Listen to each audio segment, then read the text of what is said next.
This is my tuna salad, and this is how you make it. Okay, everybody. Woo, I'm hot, and so don't pay any attention to anything I look like. This is all about the tuna salad, folks. So the first thing I'm going to do is I'm going to get my eggs to boil. Now, I've got 4 cans of tuna fish that I'm going to be making tonight.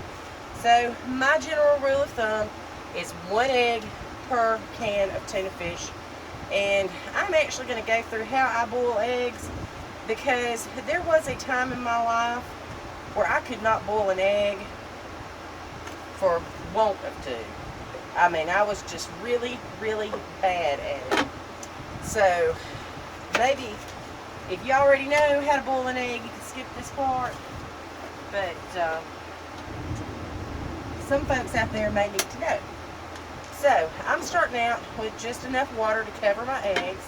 Cold water to begin with, because you don't want to put cold eggs out of the fridge into hot water, because, well, they probably crack. I'm really not sure, but because I've never done that.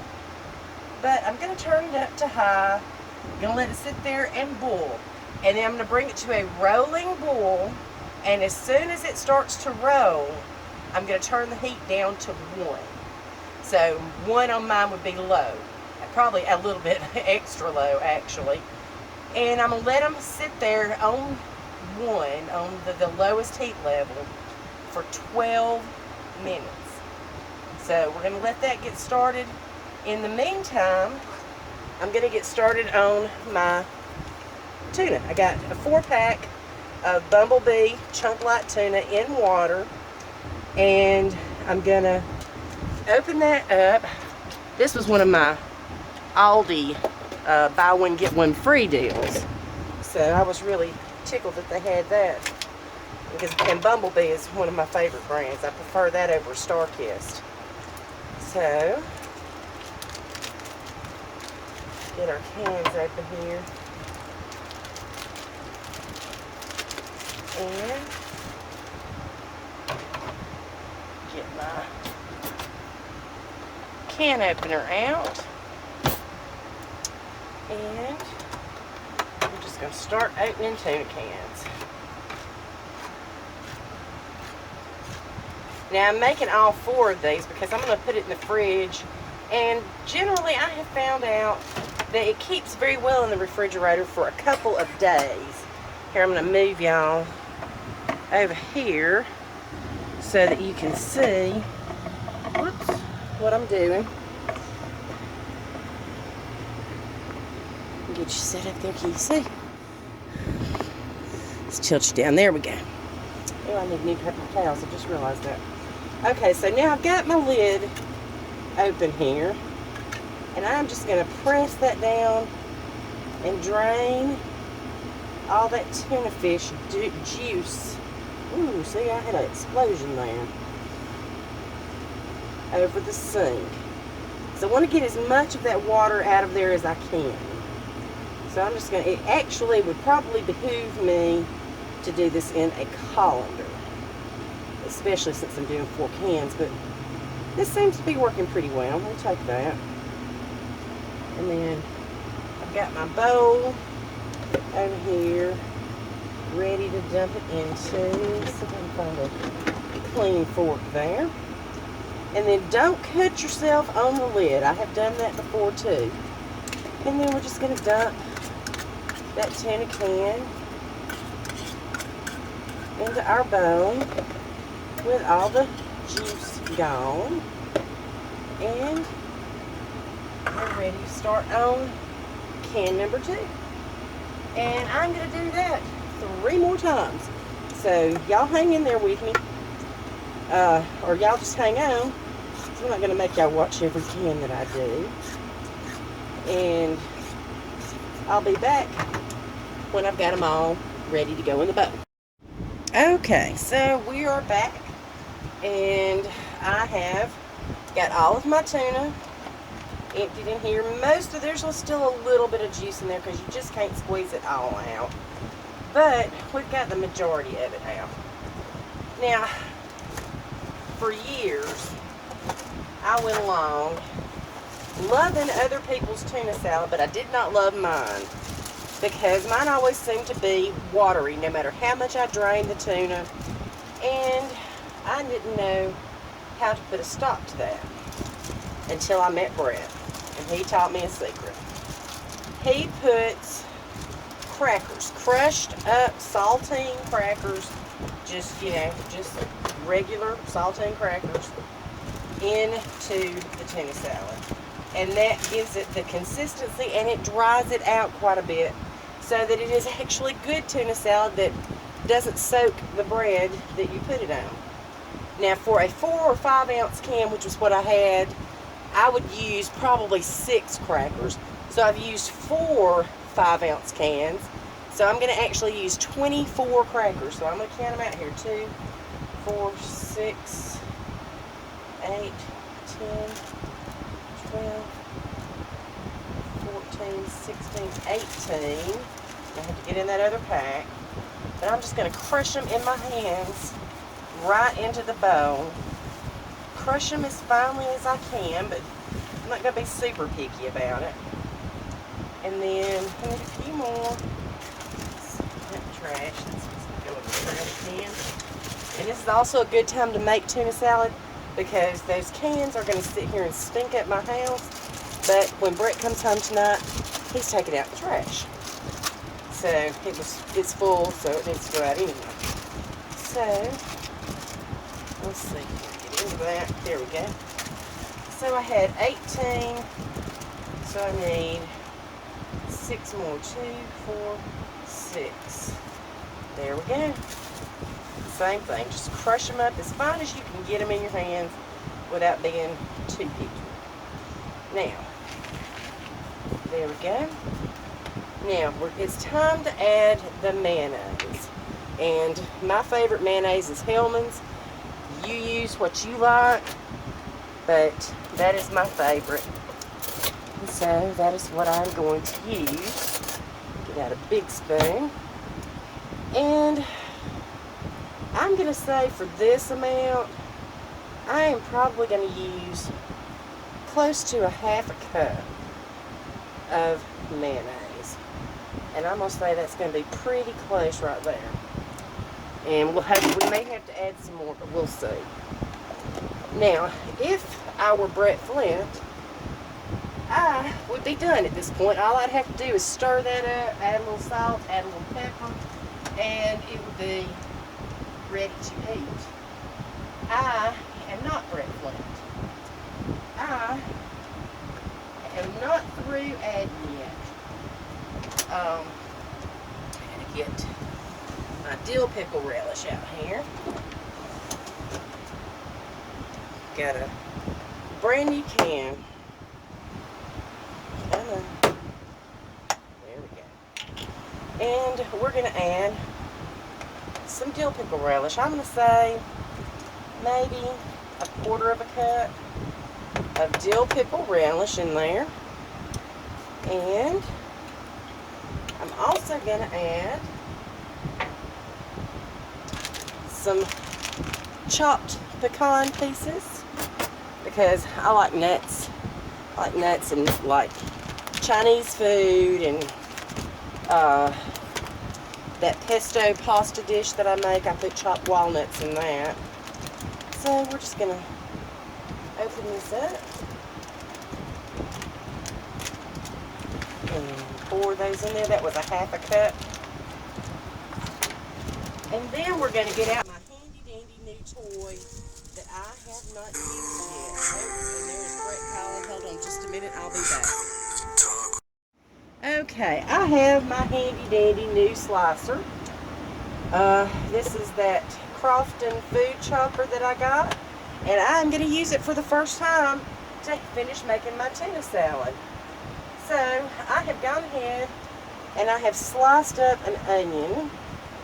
And we're just going to test it out. I've got the smaller of the 2 chopping blades in there. And this is what you're supposed to do.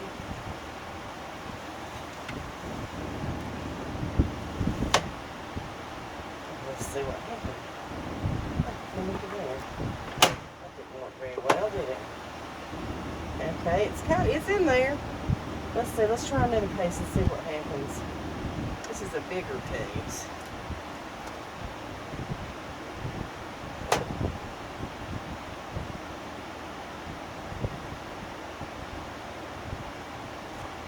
Let's see.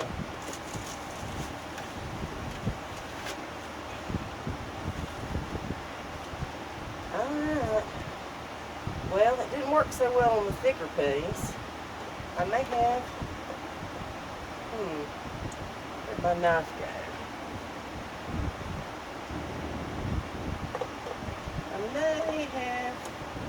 Maybe I put too thick of a piece in there to begin with. Wow, I'm not real impressed with my chopper, guys. I mean, that would have made things nice and easy if it had worked like I thought it would. But I got some nice chopped onions in there. I mean, it did do a little bit. But it has left me with a mess. Can you guys see that? I have to figure out how to get that out. I'll be right back. Well, I got it out, this little handy dandy tool right here. But you pretty much just have to shove it through there on every little hole to get the stuff to come through. So maybe it'll work better on the bigger blade. But right now I'm doing the apples and I really want them small. So I have gone ahead and cut those down a little bit further so that they're smaller. And an apple's probably a little easier to do than the onion. So let's see what happens with this.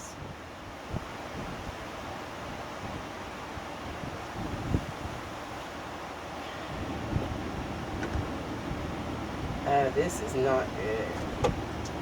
Yeah, that is just not going to be, this is not going to work for me. I see this headed to Goodwill, is what I see. Alright, well let's try the bigger chopping blade, because this one is not getting it.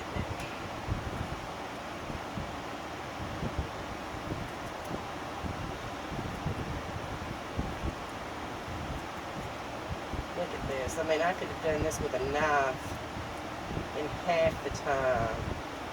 I'd already be through. Okay, so if you get the Crofton chopper for $9.99, it may be very well that you get what you pay for. And I'm certainly glad I didn't pay any more for it.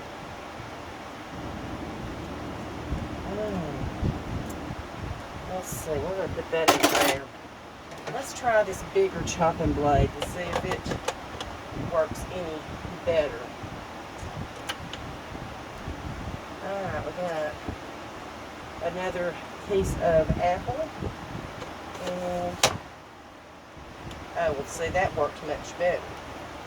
If that other one, I guess maybe it's just this fine blade. Yeah, that worked pretty good. Okay, I'm gonna have to give this a C minus because this is not what I was expecting. But at any rate, we have our onion and we have our red apple chopped up. Also gonna go in the mix.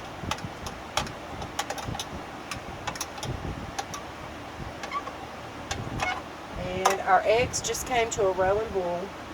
So I'm turning them down to 1. And I'm going to set my kitchen timer on my microwave for 12 minutes. And once that is over with, we will be back. And I'll show you how we finish it up. Okay, so now I have taken my eggs off of the burner. My 12 minutes are up. And I have poured off the hot water and moved them to the sink so that they can cool off there. I'm going to give them about 10 minutes. I may replace the water in them again But cooling them off quickly like that, if you have ice, that's even better. I don't have any ice right now. But if you have ice, you can put that in there with them. And it will cause that egg to shrink up and make that peel just practically fall right off. So we'll be back in just a few minutes. So we are back over here at the sink. I've got me a bag to put my eggshells in. And I'm just going to start cracking away. Oh, I need to get a bowl to put my shelled eggs in. And see how easy those just fall right off. And rinse them off a little bit. And one down. 3 to go. So that one must not have gotten quite cool enough, because it's going to give me a little bit of trouble, but not much. Get it started there. There we go.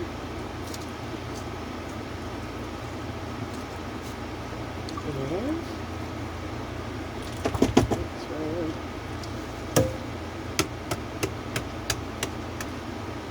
Okay.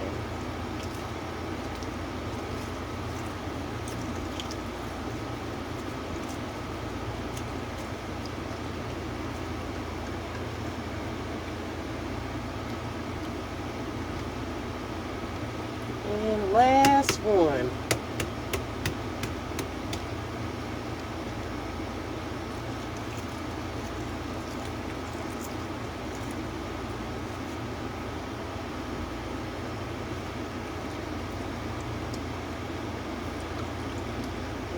Okay. Got them all there. Now, run over here and throw this away real quick. Okay. Now, I'm going to get my handy dandy fork here that I've just washed. And pour that out my screen in the bottom there. Now, some people will slice their eggs. Some people will just quarter their eggs.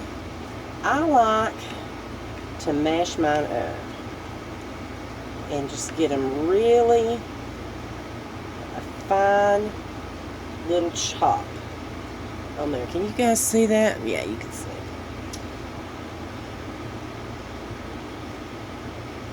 Give them a little chop in there, or a mashing, and just kind of make them a finish powder. And then when we mix them in, we may have to add a little mayonnaise because of all the stuff that I added, but that won't be unusual. We're just going to fix it until it looks right.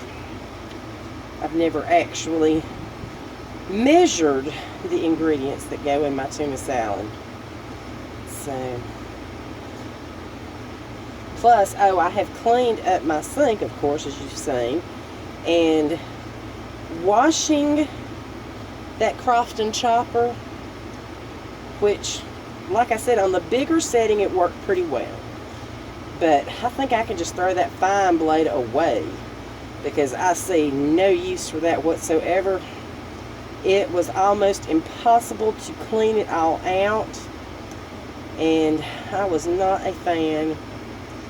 Alright, I'm going to go ahead and bring my tuna salad bowl up here. Tilt you down just a little more, and oops, I'm going to go ahead and add that in.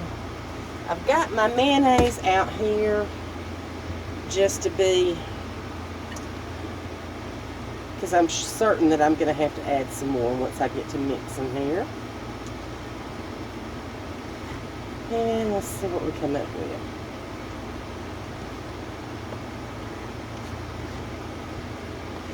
Okay, I have emptied my bowl, and I'm not going to use a fork for that. Let's see, where's my handy dandy wooden spatula? I love that wooden spatula. Okay, I should have gotten a bigger bowl. Alright, we're going to add a little more mayonnaise, maybe another 1/4 cup or so. And we'll just start turning this over on itself till we get it all nice and mixed.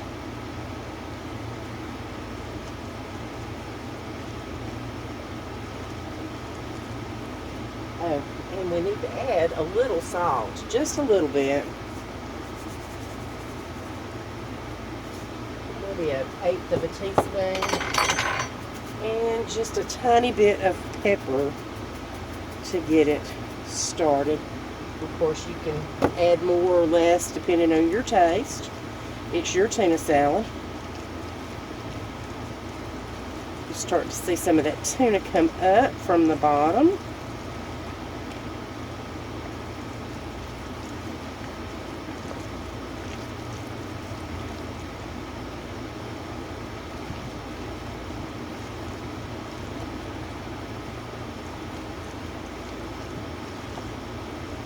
And we're just going to keep on mixing until you don't see any more raw tuna running around.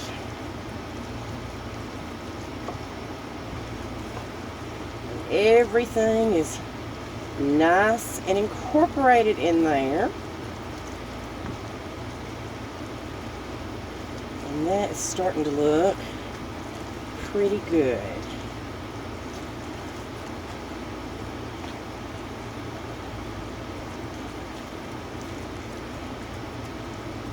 And there we have my version of tuna salad. And we'll taste a little, try a little taste of it here.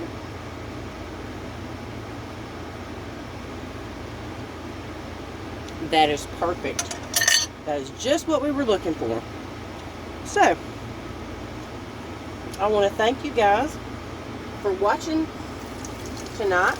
And I'm sorry this was a little bit longer video, but this is really good tuna salad.